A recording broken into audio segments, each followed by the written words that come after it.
like I feel like people sometimes almost think that it would make them lesser because they have to go seek health about, something through mental health. But, I think it's actually the opposite. Like, I think it takes a lot of courage, and you have to be, really strong to kind of reach out and, I guess, work with someone who, is more qualified than you in it. And, again, like, there doesn't have to be anything wrong, or there doesn't have to be an issue to reach out. But, I think for it to be viewed more so as an asset, whether it's in work, whether it's in professional sports, and whether it's just in your life, an asset to relationships, an asset to, just how you live your life. So I think that would, for me, be the biggest thing.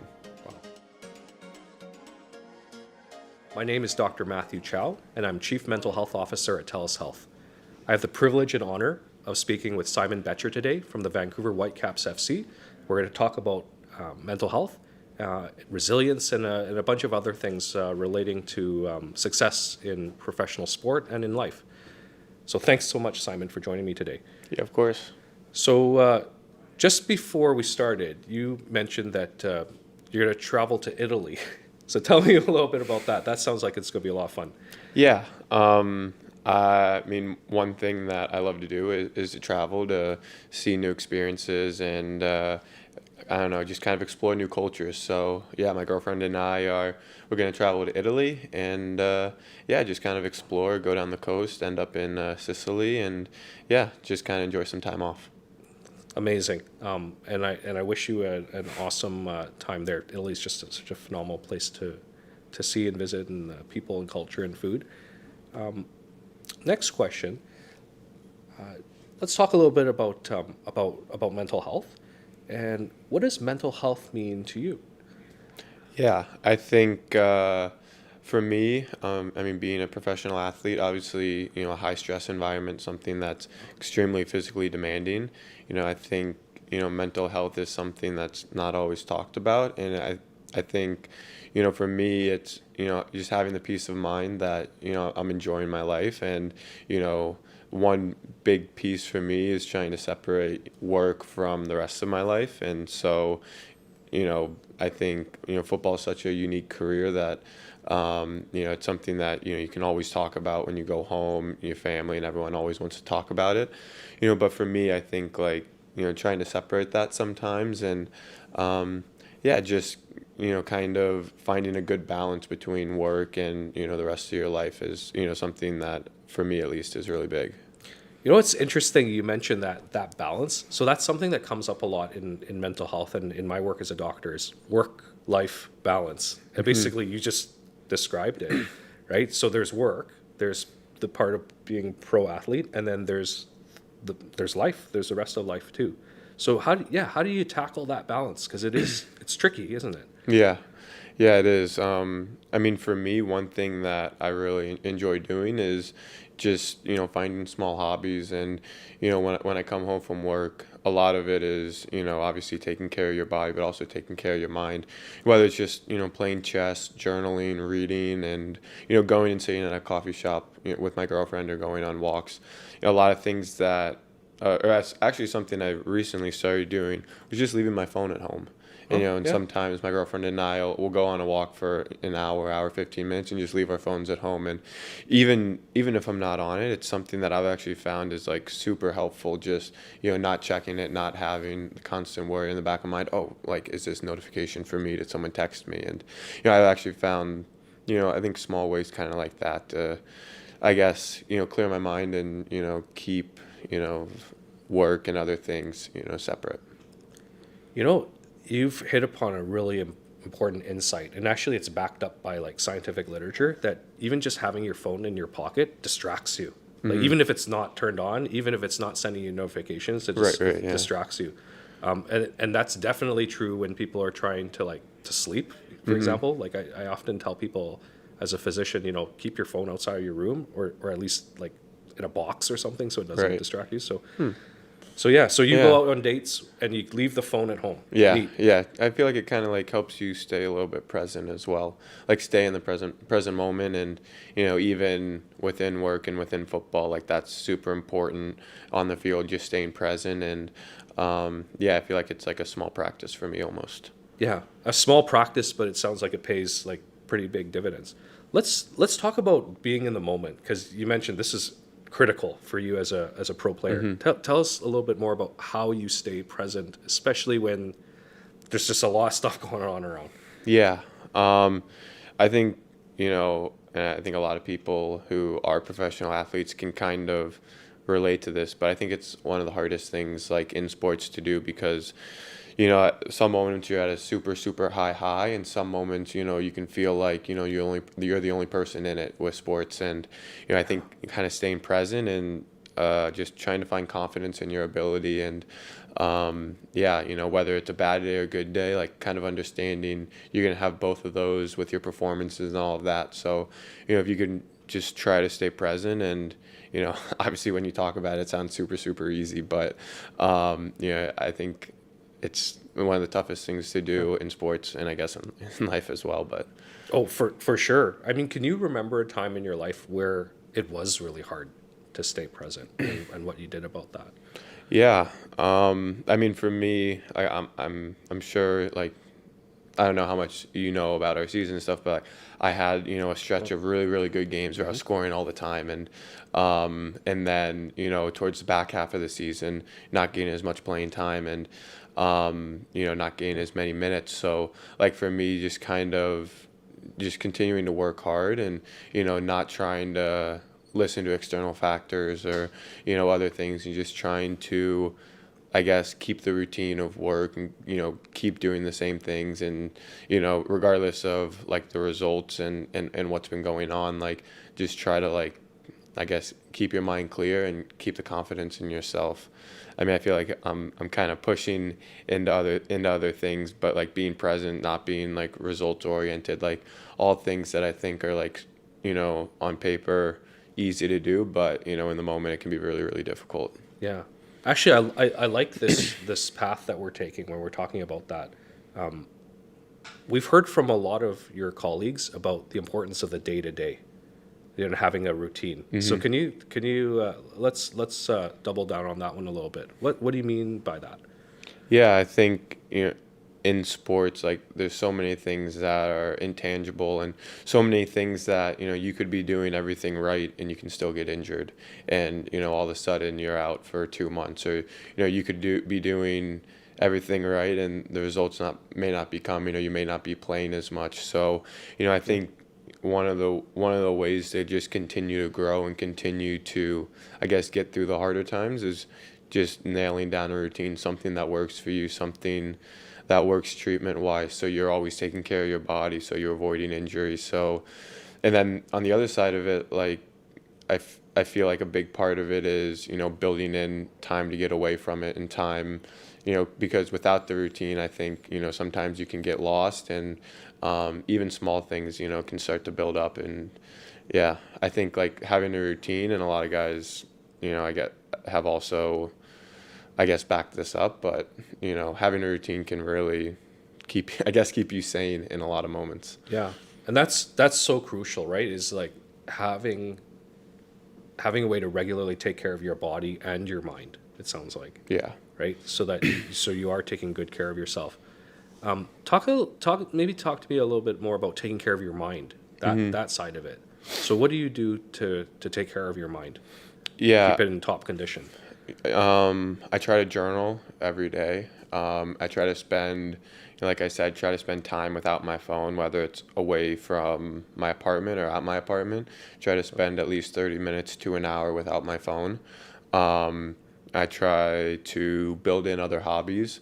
One thing I really, really do enjoy is going for walks. So, my girlfriend and we go for walks and kind of, just get away, just get some fresh air and just kind of, whether it's, going to sit in a park or just, walking to walk with not really any plan. But, I know some people really, really enjoy reading. It's something I've been trying to get into a little bit more. That's one of the tougher things for me is like sitting down and opening a book and just, reading. I don't know. It's not one of my favorite things, but I'm trying. But yeah, just trying to, do small things that I enjoy, that I feel like kind of, get me away. Yeah. Well, something that you just illustrated with your answer is that one size doesn't fit all, right? So some people love reading and that's their thing, and that's how they take care of their mental health. But for other people, like they can't sit with a book for more than like 30 seconds. Yeah. My own brother's one of those people. And so going for a walk, actually there's a lot of scientific evidence that says that using your body that way, going for a walk, going for a run, doing something physical actually helps with your mental health. And it turns out it's because our minds and bodies are connected. You just can't separate them. And so Yeah. when you're going for that walk with your girlfriend, you're actually doing something good for your mental health that way. Yeah. So that's awesome. What kind of supports do you get as a player? Like if you are struggling with your mental health, let's say? Yeah. We have a team psychologist here that we can work with, and I know that, if I came and said like, hey, I want to go see something or see someone and talk about things. I know like we're always entitled to that. Like the club will reach out and they'll help arrange that for us, which is really helpful. I've been working. It's actually something I started later this year. A teammate of mine and we know the same guy. He's a sports psychologist, and I'd used him before in college, and he knows him in a completely different way. And so I've met with him once or twice this year, and it started to help me and just kind of someone to bounce ideas off, someone to talk about everything, not just sports but life, any other issues. So yeah, the club's been really, really good. Giving us those resources, and again, like we're really lucky here. The team's so close that even the guys on the team, we have such a tight knit group that talking to someone who's in the same situation, sees the same stuff every day. Yeah, just really good mentors here. So yeah, and anywhere you turn, they're there to help. Yeah. That's something I've actually noticed about this team. There's a depth of experience, like life experience in this locker room. Like everyone has just been through a lot, like a lot of different things. And so it's almost like anything that you can think of, like a challenge that someone could go through, someone here in this club has been through that. Yeah. And so you can talk to them about that. Can you demystify, what it's like to talk to a sports psychologist for a moment? Because I think sometimes people have a traditional idea of like what getting support for mental health looks like. Like you sit on a couch or something and you talk to your therapist. Right. But what is it really like? Yeah. No, like for me, it's someone that, you can really just talk to about anything. And, who I work with, he's very, very good. And then, just continues, to ask me questions. And, it's more of a conversation. It's not, me coming to him with my problems and him giving me the answers. It's, talking about like a lot of it is, understanding that you're going to have emotions, you're going to have reactions to things, and, knowing that that's going to be normal, and, finding a way to, stay present through gratitude, through, one thing that, we've been working on is, when you do something, that's hard, that's going to help you, whether it's eating healthy, whether it's doing something good for your mental health, whether it's doing prehab when you're or rehab, working on your body when you're really tired. You just take that and you put it in the cookie jar.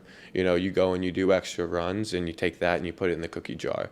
And then when you're feeling low, when you're losing confidence, he just tells me, look back at that cookie jar.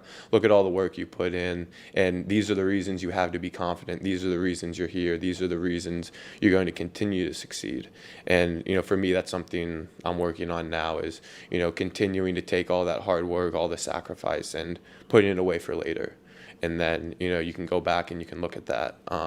But no, for me, it's been really helpful. And it doesn't even have to do with sports. He talks to me about life. He talks to me about getting away from sports, and just how to balance my life and establishing a routine and things like that. So more of a conversation, and I can bounce ideas off of him, and he kind of gives me, I guess, things to think about, and then I come back to him and talk to him again. And yeah, so yeah, for me, we have a good relationship, and it's more just a conversation, not really, yeah. Great. Well, that's amazing, 'cause what you've just shared with everybody is like what modern mental health support looks like, right? It's about having a conversation. It's about give and take, right? It's not just about giving you advice about what to do, but also helping you figure out what's best in your situation. Also, it sounds like it's inspired some confidence, like more confidence in you, and also made you reflect on how much hard work you have Yeah. done and how valuable Yeah, all of that is. and a big thing is like you don't necessarily need to have an issue or have a problem to to reach out and to work on things, and a lot of it is even understanding why you do stuff, and why this is good, or kind of, yeah, just finding out a little bit more, like what can help you, and what you can get better at. Like when I reached out, I didn't necessarily have any issues, or Yeah. he was like, just talk to me through your day, like what do you enjoy, what do you, and just finding the things to I guess, yeah, really find joy in life and away and on the field, and just kind of rooting yourself back in gratitude. So yeah, I would say like you don't necessarily need to have an issue to be working with someone and to be talking with a psychologist. So I am going to highlight that point, that you do not have to have an issue before you talk to somebody. That is probably one of the most important messages that we could share today. Because there's a lot of folks, and I see this as a doctor all the time. They wait until like things are like really, really, really bad, like they're almost dying, before they go and get help. And that can be true for physical things and mental health things. But you're saying, and the literature supports this, what we know about modern mental health supports this, that you don't need to wait until you have an issue before you go and get some help and support. Yeah. It can actually be very helpful before you have Right. issues, and it could be even helpful, as in your case, when you're performing at the top level, some of the best in the world. Even for folks like that, it can be helpful to have someone to bounce ideas off of, and to give you tips on being even more successful. Right. What more could be done, do you think, in sport to support people with the mental health aspect of things? Yeah, I think we touched upon it a little, but I think the biggest thing is just kind of like you said, like demystifying, I guess, any stereotypes or anything around psychology. Like, oh, you're seeing a therapist, you're seeing a psychologist, like something has to be wrong. I think it's more of an asset. Like, I think like I was talking to someone on my team, and he said like, over the past couple years, like I've just been building a team around me of people I trust, and people that can help me with things. And so I think that's the biggest part. The same way you develop your game, in the same way you need to work on your body, and you need to have a good lifestyle. It's an asset that can be used to, I guess, help improve your game and help just improve your life in general. That's amazing, advice to share, and insights to share. I hear that a lot in the world of work as well. I work with high performing executives, and one of the best pieces of advice I ever heard about how to help executives perform at an even higher level is get a coach. Like, talk to somebody about things outside of work. Talk to somebody about your habits. Building a routine. Right. And so that's in the world of executives and work, but I think that can be applicable to people more broadly as well. What do you think about using digital services for getting mental health? Like, seeing a therapist online, or by video, or by phone. What do you think about that? No, I think it's really good. I kind of went through college in the time when everything had to be digital because of COVID. So my office hours were digital because of COVID. I took a lot of tests online. So Wow. I feel like I'm like pretty used to doing things online. So, and I think the biggest part is like accessibility. And if it's easier for people to access, I think it's even better. And if that will I guess inspire people to give it a try, and work on their mental health, then I think it's a great thing. What was it like doing college online? That is a relatively new phenomenon, right? We basically had to flip the switch when COVID started and move everything online. We moved healthcare online. We moved education online. What was that like? It was definitely different. But no, I mean, once I got used to it, it was pretty easy. A lot of meetings. I think the hardest part was not being distracted, being in my apartment because, having a game on in the background, the teacher lecturing and being on your phone. But, once you kind of got past that part, it was good. Yeah. These days I think we spend so much of our time on online and digital that it kind of makes sense that education's online and then mental health support's online too, right? It's Right. just like it's just natural. Like that's how people do things.